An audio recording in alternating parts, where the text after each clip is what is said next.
Orang yang bertaubat adalah yang Welcome to menyesali Mobile perbuatannya, Legends! menjauhi pendengaran yang tidak bermanfaat, dan mendekatkan diri kepada Allah Subhanahu wa Ta'ala.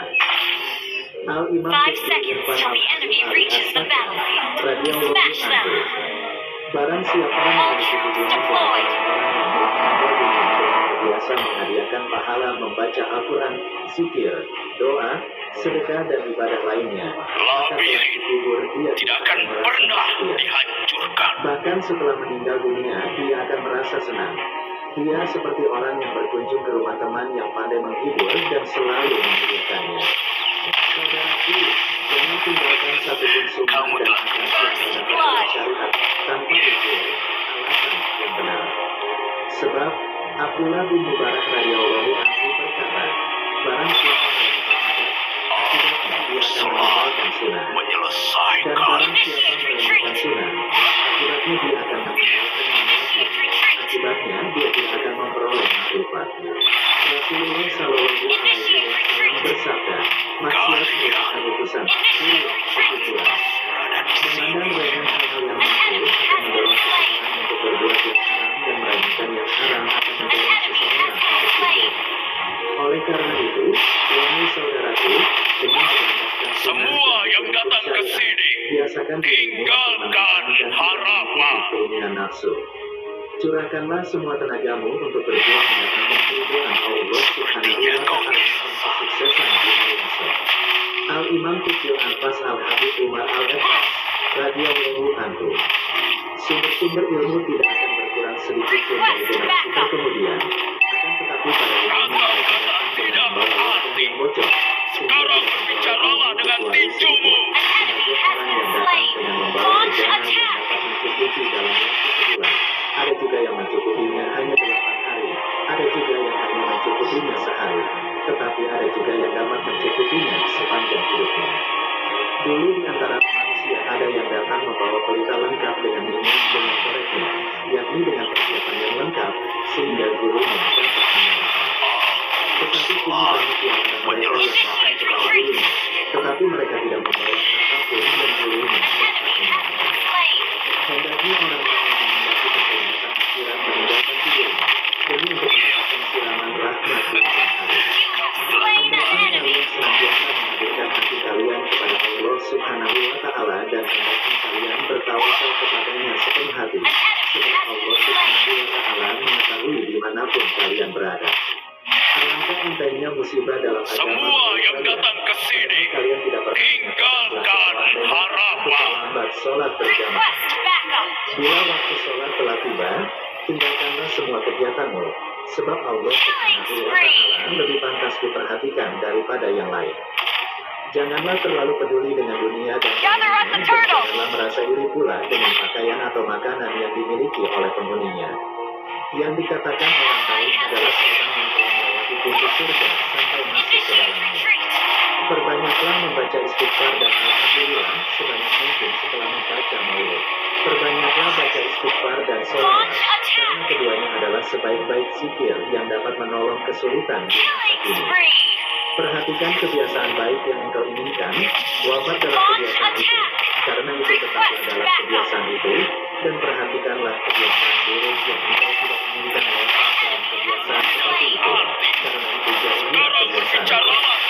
Tentang sabda Rasulullah Shallallahu Alaihi Wasallam, seseorang ada kalanya beramal kebajikan sampai dia dengan surga hanya tinggal sejengkal, tetapi dalam ketentuan ilahi, dia ditetapkan sebagai penghuni neraka, sehingga dia melakukan perbuatan amal penghuni neraka sampai dia masuk neraka.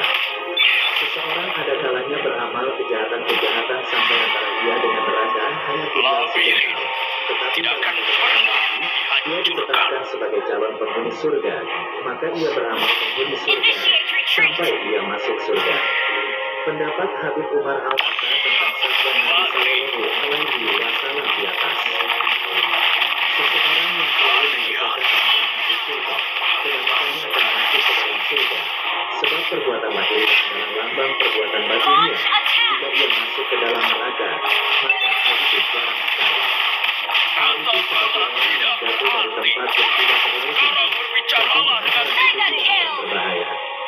Demikian pula seorang yang melakukan amal-amal ahli neraka, kebanyakannya ia akan masuk ke dalam neraka. Tetapi jika ia masuk ke dalam surga, maka hal itu jarang sekali terjadi. Hal itu seperti orang yang jatuh dari puncak gunung, Tidak akan kebanyakan akan pernah. mati. Al-Imam Qutbil Irsyadullah bin Al-Habib Abdullah Al-Hadar radhiyallahu anhu. Sesungguhnya aku tidak ingin bercakap-cakap dengan masyarakat, aku juga tidak mempunyai pembicaraan mereka, dan tidak peduli kepada siapapun dari mereka. Kamu telah Sudah kembali. menjadi tabiat dan watakku bahwa aku tidak mempunyai kemegahan dan kemakmuran. Aku lebih suka berkelana di gurun Sahara. Itulah keinginanku, itulah yang kudambakan. Namun, aku menahan diri tidak melaksanakan. Keinginanku adalah masyarakat dapat mengambil manfaat darinya. Ketahuilah, amal yang bernilai tinggi adalah amal yang dianggap kecil dan dipandang remeh oleh nafsu. Adapun amal yang dipandang mulia dan bernilai oleh nafsu, pahalanya dapat silang, baik karena pelakunya, amalnya itu sendiri ataupun karena orang lain yang berada sekitarnya. Di zaman ini kita harus berhati-hati, sebab zaman ini adalah zaman syubhat. Para ulama menyatakan, tidak sepatutnya seorang yang berilmu bingung membedakan yang baik dan buruk. Sebab, kebaikan dan keburukan adalah dua hal yang sangat jelas. Setiap orang dapat membedakannya, seorang berilmu ketika harus memilih satu di antara dua kebaikan atau dua keburukan, maka dia akan memilih kebaikan yang terbaik dan meninggalkan Semua yang keburukan yang datang ke terburuk. sini, Itu yang ulama salaf. Ulama terdahulu akan membuatkan kebaikan yang amat besar, walaupun si pengikut bukan tergolong ahli batin. Tetapi jika ia serasikan langkahnya dengan ulama salaf, maka ia akan mendapatkan seperti apa yang didapat oleh mereka para salaf salih. Jika satu zaman itu rusak, maka wajiblah bagi mereka yang hidup di zaman itu untuk mengikuti jejak langkah ulama salaf solihin. Our turret has Jika been tidak mampu destroyed. menyamakan diri dengan mereka dalam setiap langkah, paling tidak An hampir enemy menyamai has mereka. been slain. Sebab setiap orang dalam kehidupan itu harus memiliki panutan, imam. Sedang orang yang tidak memiliki panutan, imam, maka panutannya adalah setan. Seorang murid mencari jalan menuju Allah, tidak boleh menyakiti hati gurunya karena diajarkan ilmunya tidak akan diberikan. Ada kalanya seseorang murid mencari jalan menuju Allah diuji dengan kemiskinan, kepapahan, dan kesempitan dalam kehidupan. Maka hendaknya ia bersyukur kepada Allah Subhanahu wa Ta'ala.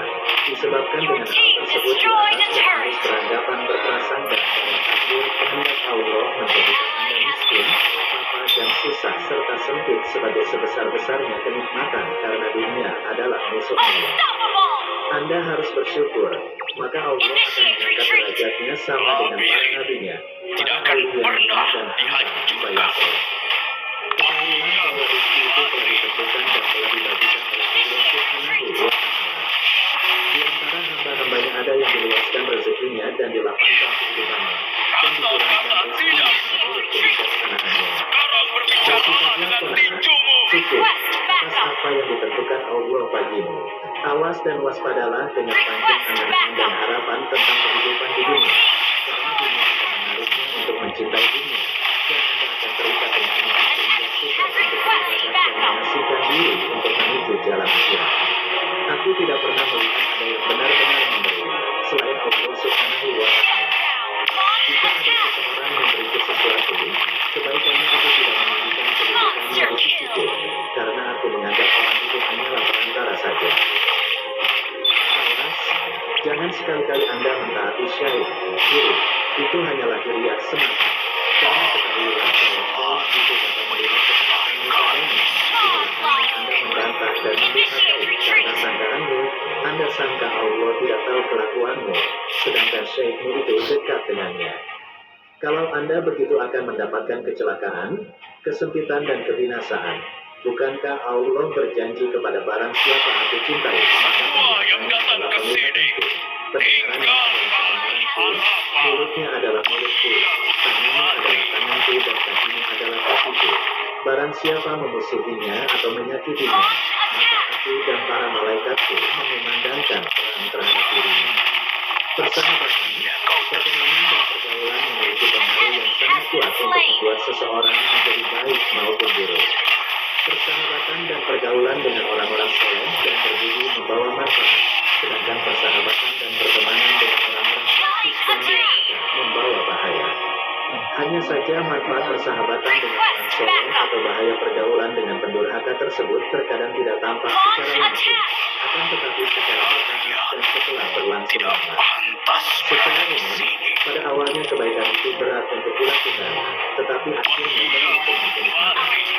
Orang yang berbuat baik ibarat seorang pendaki gunung terjal. Ia tidak akan merasa tenang sebelum sampai ke puncaknya. Sedangkan keburukan orang yang manis dan akhirnya telah terang. Orang yang melakukan perbuatan buruk adalah ibarat seorang yang jatuh dari puncak gunung atau atap sebuah rumah. Ia baru akan merasa kesakitan setelah Kata-kata tidak mendarat di tanah. berarti. Tuntutlah ilmu dari Sekarang orang-orang yang berbicaralah benar-benar dengan mewarisi ilmu tinjumu. dari Rasulullah Sallallahu Alaihi Wasallam yang sangat silsilah ilmunya sampai kepada Rasulullah. Para orang soleh itu setelah wafat hanya hilang jasadnya saja, pada hakikatnya masih hidup seperti sedia kala tambah tajam pandangan basirahnya dan makin kuat tawajuhnya menghadap kepada Allah Subhanahu wa Ta'ala. Al-Imam Syekh Abu Bakar bin Salim radhiyallahu anhu, orang yang bahagia adalah orang yang disenangkan oleh Allah tanpa alasan tertentu, dan orang yang sengsara adalah orang yang disengsarakan Allah tanpa sebab tertentu. Demikianlah menurut ilmu hakikat. Sedangkan menurut ilmu syariat, orang yang bahagia adalah orang yang oleh Allah diberi kesenangan dengan melakukan berbagai amal saleh, dan orang yang disengsarakan oleh Allah dengan meninggalkan amal-amal saleh dan melanggar syariat agama. Orang yang sengsara adalah orang yang mengikuti hawa nafsunya. Barang siapa mengenal dirinya, dia tidak akan melihat selain Allah Subhanahu wa Ta'ala. Barang siapa tidak mengenal dirinya, dia tidak akan melihat Allah Subhanahu wa Ta'ala. Barang siapa tidak memelihara waktunya, dia tidak akan selamat dari bencana. Dalam Quran terdapat ketenangan dan keselamatan. Dalam Quran terdapat kehinaan dan penyesalan. Orang yang arif melihat aib-aib dirinya, sedang orang yang bodoh melihat aib-aib orang lain. Dan orang yang bahagia adalah orang yang melawan hawa nafsunya, berpaling dari Allah untuk menghadap kepada penciptanya, dan melewatkan waktu-waktu pagi dan sore dengan meneladani sunnah Nabi. Kesuksesanmu adalah ketika kamu membenci nafsumu, dan kemakmuranmu adalah saat kamu meridainya. Karena itu, bencilah nafsumu dan jangan meridainya. Niscaya kamu akan berhasil meraih segala cita-citamu, insya Allah. Berprasangka baiklah kepada sesama hamba Allah, sebab buruk sangka timbul karena tiadanya taufik. Ridhalah selalu pada qada, bersikap sabarlah, walaupun musibah yang kamu alami teramat besar. Firman Allah, sesungguhnya hanya orang-orang yang bersabarlah yang akan dibalas dengan pahala tanpa batas. Az-Zumar ayat 10. Ketahuilah oleh kalian, sesungguhnya Allah Subhanahu wa Ta'ala berkata, mengagungkan dirinya di hati para kekasihnya, para kaum arifin, karena mereka menghapus selain di hati mereka, dan mereka menghilangkan selain Allah Subhanahu wa Ta'ala dalam pandangan mereka terhadap semesta, dan pada setiap kejadian bahwa semuanya adalah semata-mata ciptaan Allah Subhanahu wa Ta'ala, dan mereka melalui siang, pagi serta sore hari selalu dalam keadaan taat kepadanya. Mereka selalu beribadah serta berharap dan takut kepadanya, serta selalu ruku dan bersujud kepadanya. Mereka selalu dalam keadaan bahagia dan gembira serta ridho dengan segala ketentuan qada dan qadar yang telah ditentukan Allah Subhanahu wa Ta'ala atas mereka. Berkata Nabi Ayub alaihi salam, mana aku hendak memilih di antara dua perkara, maka aku akan memilih perkara yang ada ridho Allah Subhanahu wa Ta'ala di dalamnya, karena hanya hal itulah yang mendatangkan kemaslahatan bagiku. Berkata kaum arifin, kalau sekiranya kedua mataku melihat selain Allah, maka akan kubutakan. Kalau sekiranya kedua telingaku mendengar selain Allah, maka akan kuberikan. Dan bila mengerjakan berkata yang tidak diperintahkan Allah, maka akan kupotong. Sedikit amal dari hati mengenai amal seluruh manusia dan jin. Sesungguhnya bala yang menimpamu pada saat lupamu, bila engkau menyadarinya, adalah merupakan jalanmu untuk kembali mengenal Allah Subhanahu wa Ta'ala dan kembali mendekatkan dirimu kepadanya pada saat engkau meminta bala tersebut dihilangkannya. Dan bala sesungguhnya adalah bila mana engkau melupakan Allah Subhanahu wa Ta'ala dan engkau lupa bahwa dirimu selalu patuh kepadanya.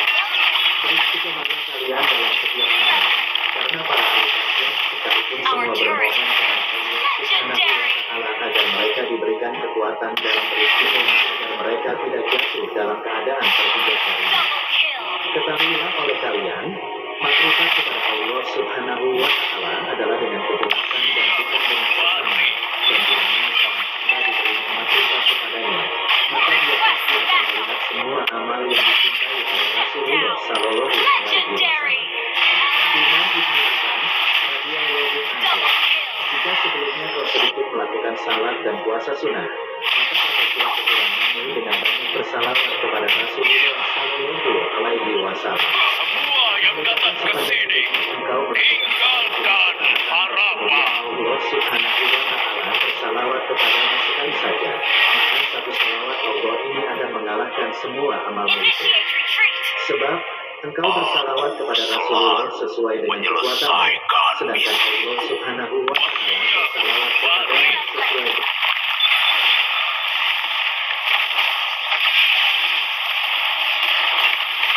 Shut down.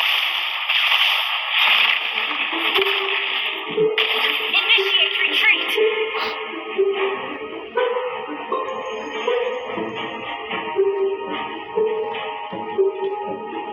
An enemy has been slain.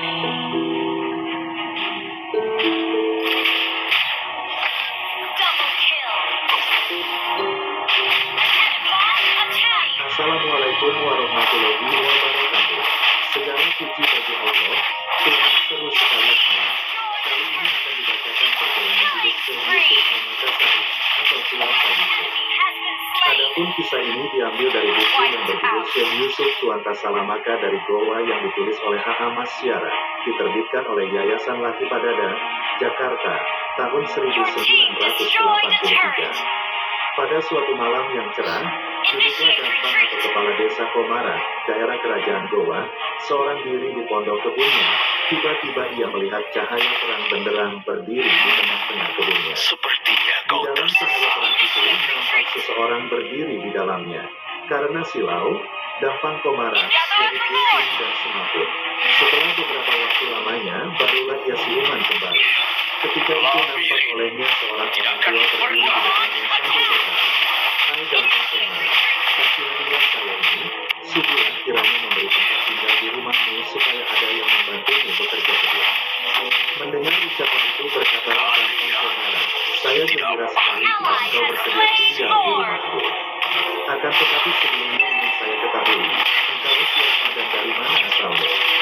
Maka orang tua itu pun menjawab, "Saya sendiri tidak tahu dari mana asalku. Lantas saya berada di kebun ini. Namaku tidak usah dahulu saya sebut." Mendengar jawaban orang tua itu, mengertilah Dampang Komara.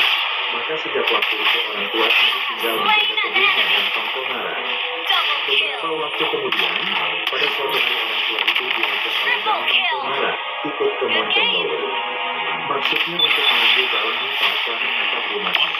Setelah mereka tiba di rumah Jalaran Monconglowe, mereka pun minta daun nipah pada Jalaran. Adapun Jalaran ini adalah adik sepupu sekali Dampang Komara. Selesai daun nipah diikat, keduanya pamit lalu pulang ke rumahnya. Berselang beberapa lama orang tua itu mohon kepada Dampang Komara supaya ia diperkenankan pergi seorang diri ke rumah Jalaran Monconglowe. Victory. Dampang Komara tidak keberatan. Malah ia katakan bahwa tidak ada salahnya